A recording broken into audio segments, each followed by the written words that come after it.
Hey, it's Preston again. Sorry for not being here for a long time. I've just had a lot of schoolwork and graduation, and yeah. So, today the book I'm going to be reviewing is a fantasy adventure novel, and it's called Gullstruck Island, and it's by Frances Hardinge. This entire book is set on an island, isolated from the rest of the world. So, there are these people called Lost, and they're able to detach and project their five senses. The island basically relies on them for communication and for survival.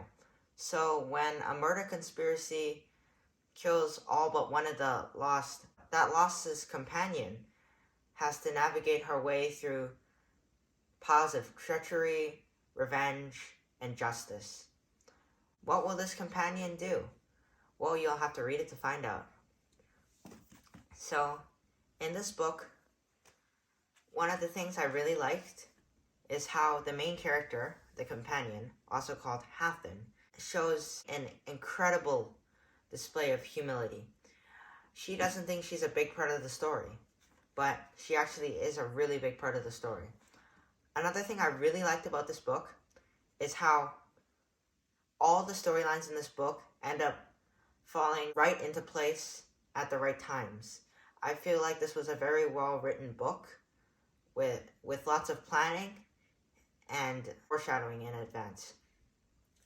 Now, one thing I didn't like about this book was the personification of volcanoes. This is not necessarily a bad thing because it is fantasy, and so it's meant to give the reader a sense of like, oh, I believe in this while I'm reading this book.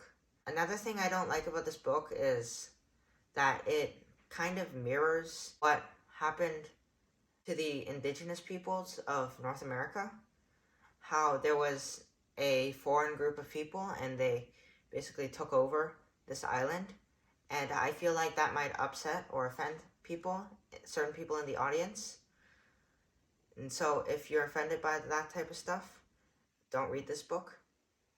I think this book is very similar to books such as The Wrinkle of Time, City of Glass, Wizard of Oz, Chronicles of Narnia, even Lord of the Rings. And so it remains to be seen if this book can equal the status of those other books in both literature and plot.